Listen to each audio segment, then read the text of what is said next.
پاکستان تحریک انصاف کے پاس سینٹ، صادق سنجرانی صاحب وہاں پہ چیئرمین سینٹ تھے. صادق سنجرانی صاحب گو کہ گزشتہ جو سینٹ والا معاملہ ہوا اس میں بھی بہت زیادہ ہارس ریڈنگ کے معاملات سامنے آئے، ویڈیوز سامنے آئے، سارے معاملات ہوئے.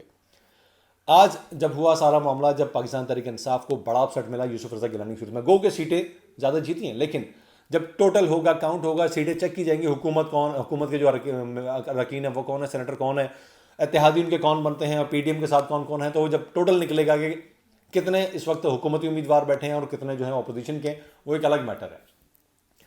لیکن اس وقت چیئرمین سینٹ والا جو معاملہ تھا جس کے لیے حفیظ شیخ اور یوسف رضا گیلانی سامنے تھے، اس معاملے کے اندر اگر دیکھا جائے تو یوسف رضا گیلانی صاحب آپ کے اس اسمبلی کے اندر آپ کے اراکین کی تعداد زیادہ ہونے کے باوجود، آپ کی اکثریت حاصل ہونے کے باوجود وہ یہاں پر شکست کھا کر بیٹھ گئے. اس کی وجہ کیا ہے؟ اس کی وجہ پر بے شک غور کیجیے گا، لیکن ایک طرف وہاں پہ بے شک ووٹ ڈالنے والے وہی حکومتی نمائندے تھے جو کہ اسمبلیز میں ہوتا ہے، وہاں پہ عوام ووٹ ڈالنے والی نہیں تھی. لیکن حکومتی نمائندوں میں کچھ لوگ آپ سے نالاں ہیں یا پھر بک گئے. سمپل الفاظ میں کہوں گا، یا تو نالاں ہیں یا پھر بک گئے. آپ کی صفوں میں ایسے کون سے چور بیٹھے ہوئے ہیں، یا پھر آپ سے ناراض لوگ بیٹھے ہوئے ہیں، یا پھر ایسے لوگ بیٹھے ہوئے ہیں جو کہ بکاؤ مال ہیں. اس کی تو آپ کو تحقیق کرنی پڑے گی تاکہ آپ ان تمام تر چیزوں کو کلیئر کر سکیں. اور یہ تمام تر معاملات جو ہیں، کیونکہ اب معاملہ پھنس چکا ہے. اگر چیئرمین سینٹ صادق سنجرانی صاحب کے بعد یوسف رضا گیلانی صاحب منتخب ہو جاتے ہیں چیئرمین سینٹ کے لیے، اور گو کہ ہو بھی جائیں، کیونکہ اب چانسز، اب ماحول یہ بن چکا ہے آلموسٹ. آپ بے شک جا کے اس کو چیلنج بھی کریں گے، اس فیصلے کو. 5 ووٹ جو ہے وہ اس میں مسترد ہوئے، اس حوالے سے 7 ووٹ تقریباً. تو اس میں مسترد ہونے والوں میں بھی ایک چیز میرے ذہن میں بھی آ گئی، شہریار آفریدی صاحب نے جو بلنڈر کیا آج، جس پر آپ نے ان کی کلاس بھی لی. ساتھ ہی ساتھ دوسری جانب اگر دیکھا جائے تو کچھ خبریں یہ بھی آ رہی ہیں کہ زرداز گل صاحبہ کا اور آپ کا اپنا جو ووٹ تھا یہاں پر سینٹ میں دینا تھا وہ بھی مسترد ہوا. اس میں بھی کچھ ایسے معاملات ہوئے ہیں کہ ان کو مسترد کیا گیا. اب وہ ووٹ مسترد ہونا یا کسی بھی وجہ سے ہو جانا، یوسف رضا گیلانی صاحب جیت چکے ہیں. معاملات یہاں پر اگر پھنس جاتے ہیں کہ اب آپ سینٹ کا جو سہارا لیا کرتے تھے وہ بھی نہیں لے سکتے، کیونکہ چیئرمین سینٹ جو ہوتا ہے وہ قائم مقام صدر ہوتا ہے. صدر کی غیر موجودگی میں ایک بڑا عہدہ ہے، بڑی قانون ساز اسمبلی ہے یہ. تو اب معاملہ یہاں پر آ کر یہ اٹکتا ہے کہ عوام کو ریلیف دینا آپ کے لیے بہت زیادہ ضروری ہو چکا ہے. عوام کے لیے کچھ سوچ لیں کہ ابھی تو سینٹ والا معاملہ تھا، اب آپ کہیں نہ کہیں پھنس تو گئے ہیں. بہت سارے معاملات جس آزادی کے ساتھ آپ پہلے کلیئر کر لیتے تھے، بل پاس کرانے کے معاملات ہوں یا دیگر ہوں، سینٹ سے آپ کر لیتے تھے، اب وہ نہیں ہو سکیں گے، کیونکہ چیئرمین سینٹ جب بدل جانا ہے، پیپلز پارٹی یا پی ڈی ایم کا بیٹھ جانا ہے، پھر آپ کو ٹف ٹائم وہاں سے بھی دیکھنا پڑے گا. اس ٹف ٹائم کو دیکھنے کے ساتھ ساتھ دوسری جانب عوام بھی سڑکوں پر نکلتی ہے، عوام بھی پریشان ہے، مہنگائی کے مارے عوام ہیں، ان کا کوئی پرسان حال نہیں ہے. وہ کہتے ہیں ہم کس کے پاس جائیں، بڑے بڑے دعوے نوکریوں کے، گھروں کے، ساری چیزوں کے. ہمیں کہتے ہیں کچھ نہیں چاہیے، ہمیں آسان کر دیں کہ ہم 2 وقت کی روٹی کھا سکیں. عوام اس طرح کی چیزیں باتیں کرتے نظر آتے ہیں. اگر عوام نے ہی آپ پر عدم اعتماد کر دیا تو پھر کیا کریں گے؟ آپ کو سخت ضرورت ہے کہ آپ آن گراؤنڈ آئیں.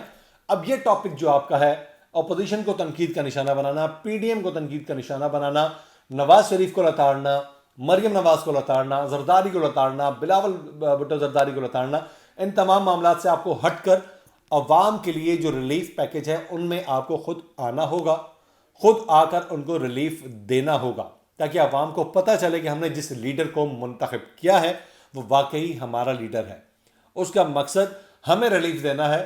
ٹھیک ہے، ان کی سزا کے معاملات قانونی معاملات ہیں، کورٹ کچہریاں سب چل رہے ہیں، جو اپوزیشن اراکین ہیں جن پر کیسز ہیں وہ سب چل رہے ہیں، لیکن عوام کو ریلیف نہ ملے، وہ کیس چلتے رہے، وہ جیلوں میں جاتے رہے، نہ پیسہ واپس آئے، نہ کچھ ہو، تو پھر کیا فائدہ ان تمام تر چیزوں کا؟ تو جب تک عوام کو ریلیف نہیں ملے گا، اور اب مزید ٹف ٹائم آپ کو دیکھنا پڑے گا عوام کو ریلیف دینے کے لیے، تو میرے خیال سے آپ کا جو عام انتخابات کا وقت آئے گا تو وہ بہت زیادہ سخت اور مشکل ہو جائے گا. تو اس وقت سخت ترین فیصلوں کی آپ کو ضرورت ہے.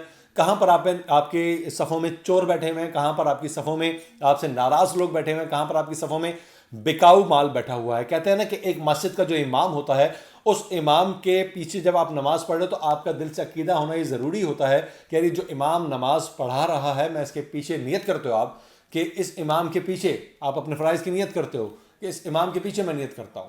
لیکن جب آپ کے امام پر آپ کا عقیدہ ہی نہ ہو، آپ کو اس کے کردار سے کوئی اعتراض ہو، آپ کو اس کے معاملات سے کوئی اعتراض ہو، آپ اس پر ٹرسٹ نہ کرتے ہوں، تو آپ اس کے پیچھے نماز پڑھیں بھی تو میرے خیال سے آپ کا دل ہی مطمئن نہ ہوگا. تو آپ کو دیکھنا پڑے گا، یا تو اپنے ناراض لوگوں کو راضی کریں، بکاؤ مال کو اٹھا کے باہر پھینکیں، جو چور حضرات ہیں ان کی چھاٹی کریں، صفایا کریں، اور صحیح طریقے سے آن گراؤنڈ آ کر عوام کو ڈلیور کریں. عوام 2 وقت کی روٹی چاہتی ہے. عوام نہیں چاہتی کہ سینیٹر کون ہے, عوام نہیں چاہتی کہ قومی اسمبلی کا ممبر کون ہے, عوام نہیں چاہتی کہ صوبائی اسمبلی کے ممبر کون ہے, عوام نہیں جانتی کہ مختلف اداروں میں کون کون بیٹھے. عوام یہ جانتی ہے کہ ہمیں ریلیف کب ملے گا, کہاں ملے گا, کیسے ملے گا, اور اس کے لیے وہ صرف ایک ہی نام دیکھتے ہیں, وہ نام ہے عمران خان کا, کہ عمران خان ہمیں اس چیز پر ریلیف دے گا, کب دے گا, کیسے دے گا. وہ 2.5 سال سے اس کا انتظار کر رہے ہیں, مزید انتظار کے متحمل نہیں ہو پا رہے. آئے دن سچویشن بدلتی جا رہی ہے, جس کی زندہ مثالیں آپ کو ڈسکا اور دیگر جو جگہ ہیں وہاں پر آپ کو مل گئیں. بے شک وہ جو الیکشن ہیں ڈسکا کے, ان کے جو ہے وہ ان کو جو ہے قرعدم قرار دے دیا, اگر دوبارہ سے الیکشن ہو گیا, جو بھی معاملات ہوں گے اس کے, تو وہ معاملہ ہو گیا. لیکن آپ کو شکست عوامی لیول پر, نچلے لیول پر آپ کے نمائندوں کو ہو رہی ہے. تو آپ کو خود ان تمام چیزوں کو غور سے دیکھنا ہوگا.